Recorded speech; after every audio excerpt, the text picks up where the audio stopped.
Hey ladies and gentlemen, it's Mrs. French here. Welcome to my video on logic gates. So we've already talked about how computers store data as binary information. That's ones and zeros. So you might be wondering, well, how can you do anything intelligent with only two possible values? And the answer is logic gates. Logic gates are a way to combine inputs to get a new output. There are three basic gates, and then there are a bunch of composite gates, which are just a combination of the original three. So let's go ahead and take a look at some of the basic logic gates. We'll start with a very simple gate called NOT. The symbol for a NOT gate is a triangle with a little circle on the end.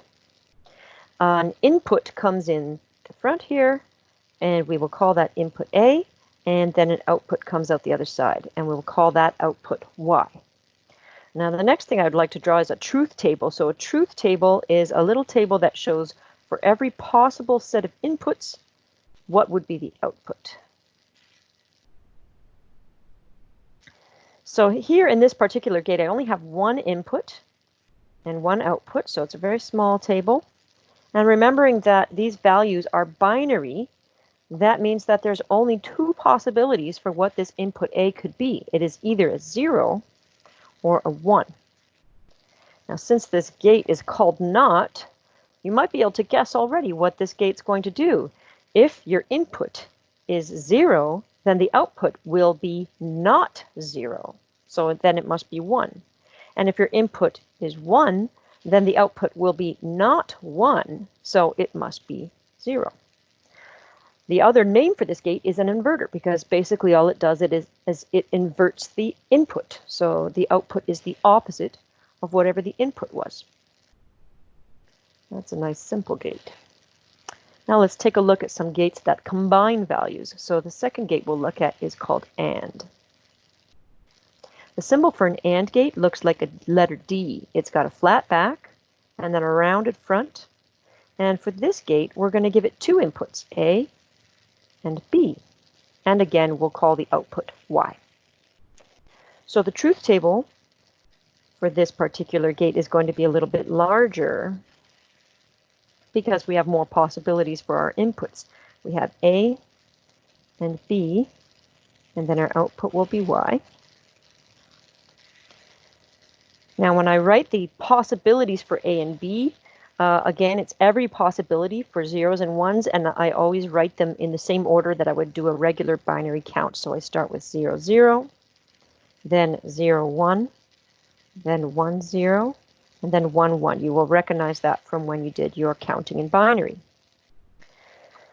Now, this gate is called AND because the only thing that will actually produce a 1 out of this gate is if there is a 1 in the first input and a 1 in the second input.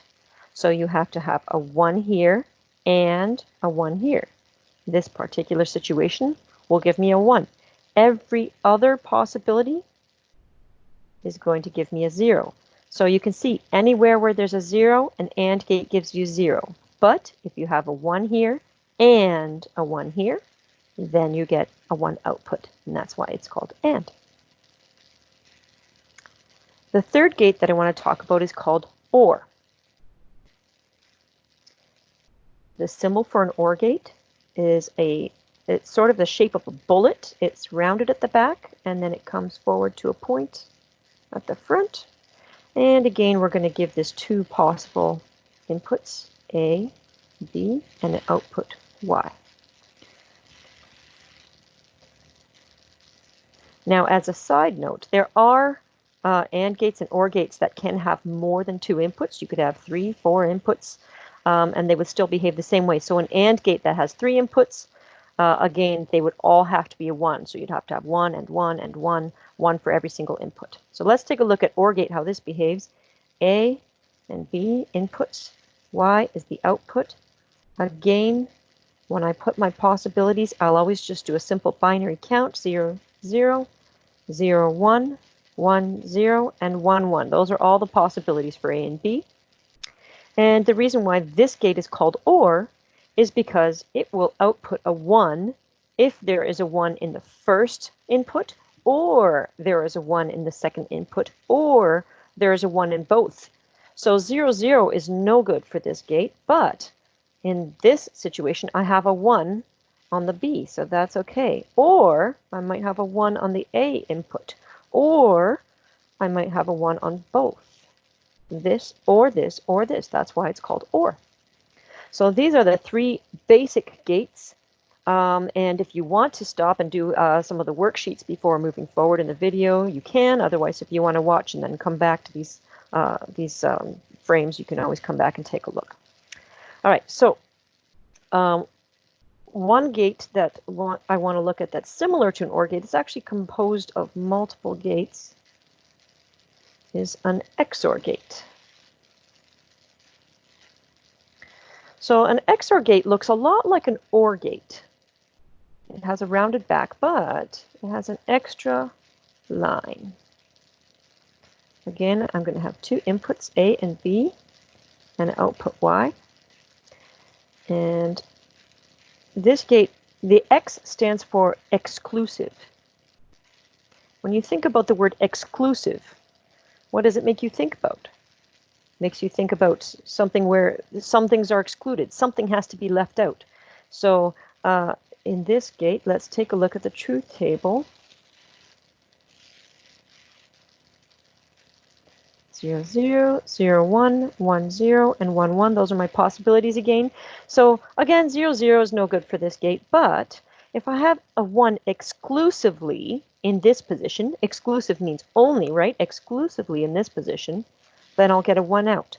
Or if I have a 1 in exclusively this input, only this input, I'll get a 1 out. But if I have a 1 in both, then I will get a 0. So I like to think of it like an exclusive party. If you went to an exclusive party, you wouldn't just invite every single schmuck. Maybe only certain people would be allowed to go. Maybe only these cool guys would be allowed to go. Or maybe only these cool guys would be allowed to go, but not everybody. If everybody goes, then that's not an exclusive party, right? So that's the way I like to think about the XOR gate.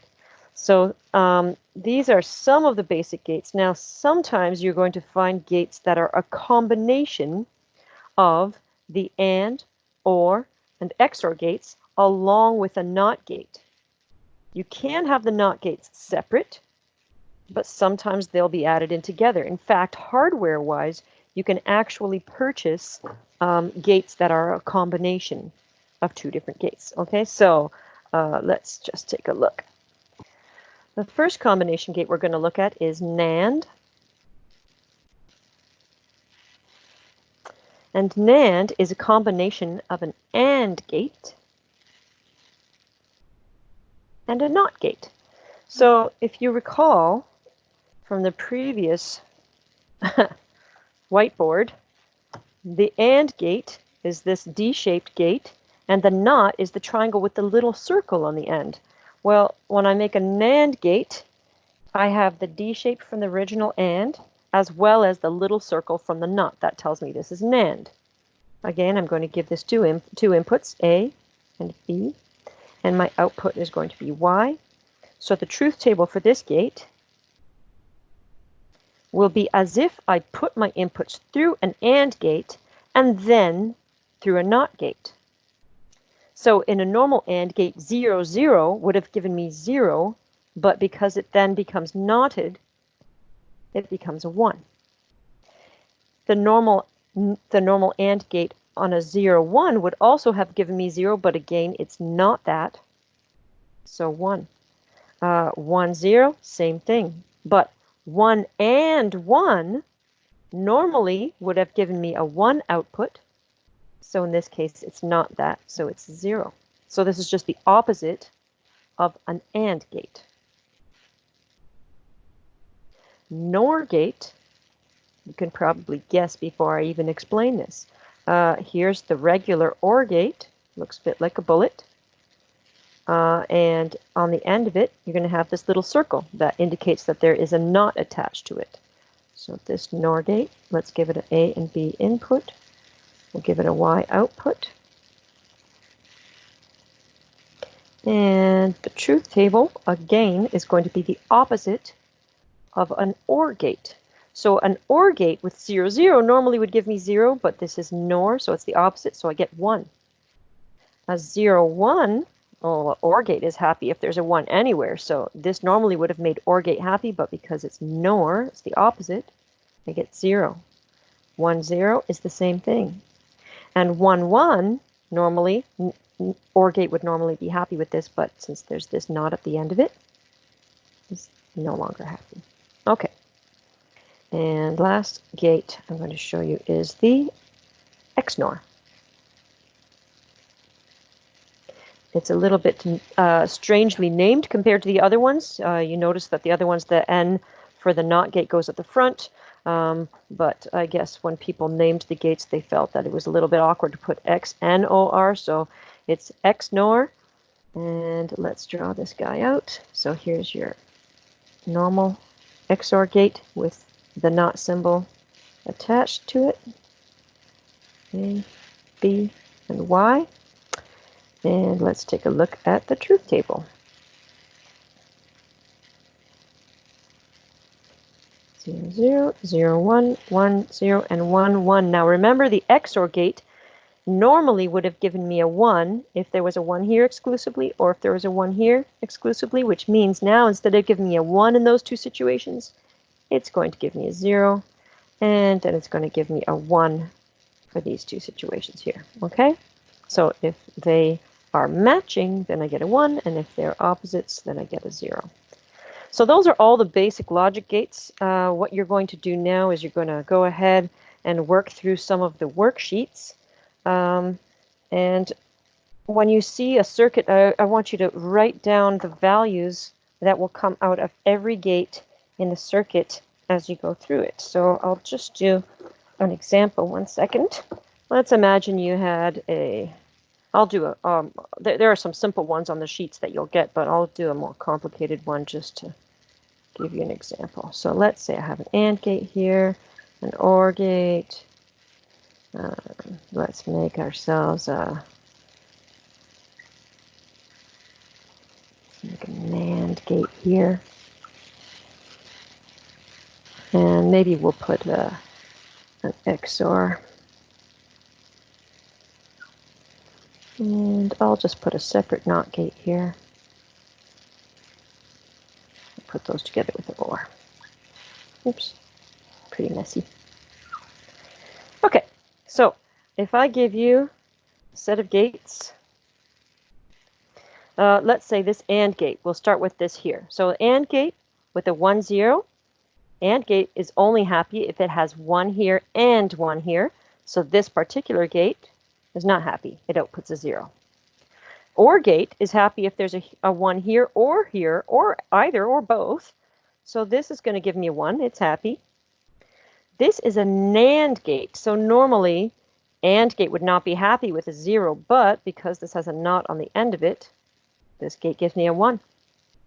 An XOR gate is happy if there's a 1 exclusively here or exclusively here. So this satisfies the condition for XOR. And then here's an individual NOT. So whatever went in here is going to get flipped. So 1 goes in, 0 comes out.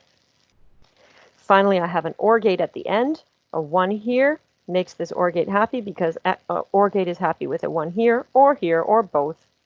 So that would be my final output. If I was marking this on a test, 1, 2, 3, 4, 5, 6 gates, this would be worth 6 marks. All right, happy hunting, and go ahead and try those worksheets out. Please contact me if you have any further questions.